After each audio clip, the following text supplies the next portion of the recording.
시청자 여러분 안녕하십니까? 지방자치의 생생한 소식을 전하는 KLN 뉴스입니다. 첫 소식입니다. 광주광역시는 오늘 국내외 12개 기업과 함께 861억 원 규모의 투자 협약을 체결했습니다. 광주시는 그동안 투자기업의 유치 활성화를 위해 에너지 기업을 대상으로 입지 보조금을 상향 조정했으며 지난 8월부터는 대규모 투자기업을 대상으로 보조금을 대폭 확대했습니다. 또 자동차 관련 투자기업에 대해서도 설비투자 보조금을 7%로 확대 지원하고 있으며 전략적 투자 유치 활동을 강화했습니다.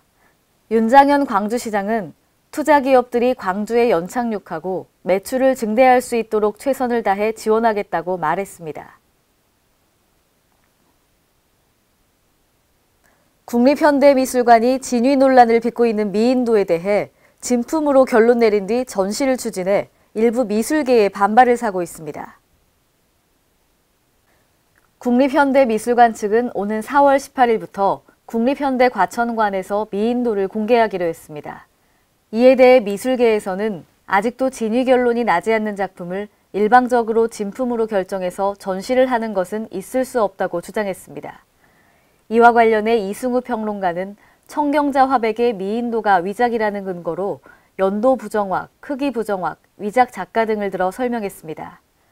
미술관 측은 진위 논란 이후 작가와 유족들의 뜻을 존중해 미인도를 공개하지 않았지만 지난해 진품이라는 결론을 발표한 후 미술계에서 공개가 필요하다는 여론에 따라 전시를 하게 됐다고 입장을 표명했습니다.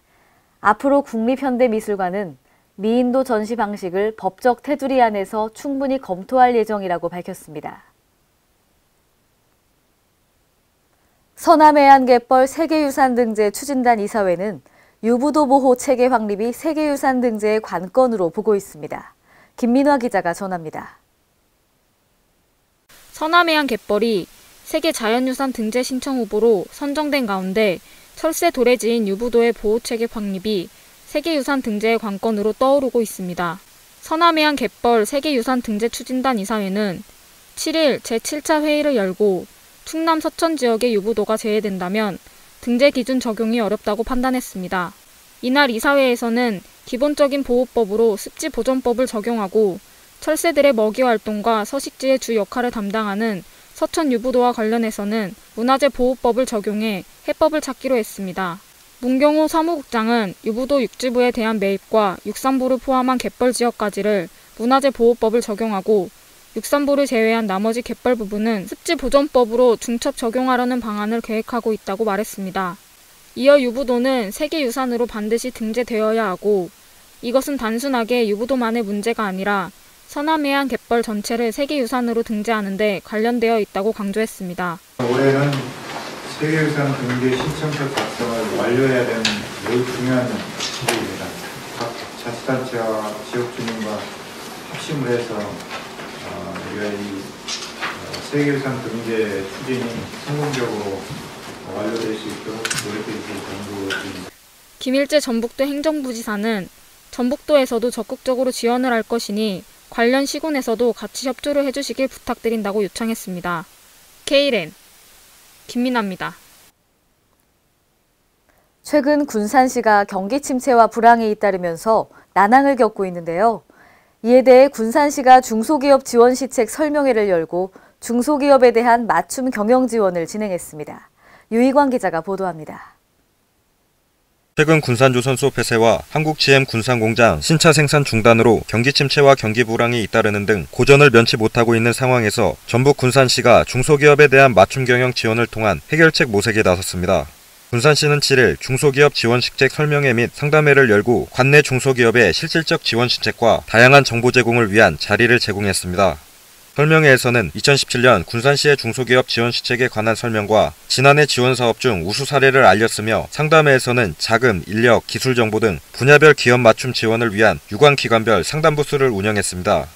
중소기업 지원 시책으로는 중소기업 육성기금 융자 지원, 중소기업 환경 개선 사업, 전북형 청년 지원 사업, 4050 중장년 취업 지원 사업, 산업단지 근로자 숙소 지원 사업 등입니다. 대표님 보고 여기 상담을 하고 그다음에 가면 보고 한 가지는 실행이 되어 있습니다. 대표님들의 수천하고자 하는 게 제가 중요하다는 걸 느꼈습니다. 한편 군산시는 이번 행사를 통해 유관기관과 연계해 지속적으로 중소기업의 애로사항을 해결해 나간다는 방침입니다. KLN 유광입니다. 남원시 농업기술센터의 남원 춘향의 부각이 지역농업 특성화 공모사업에 선정되어 새롭게 부각되고 있습니다. 양반의 고장 남원은 예로부터 다양한 부각을 집집마다 만들어 가족들과 함께 나누어 먹고 김부각, 감자부각 등 주 재료의 영양을 그대로 간직해 건강식으로 가치가 매우 높습니다.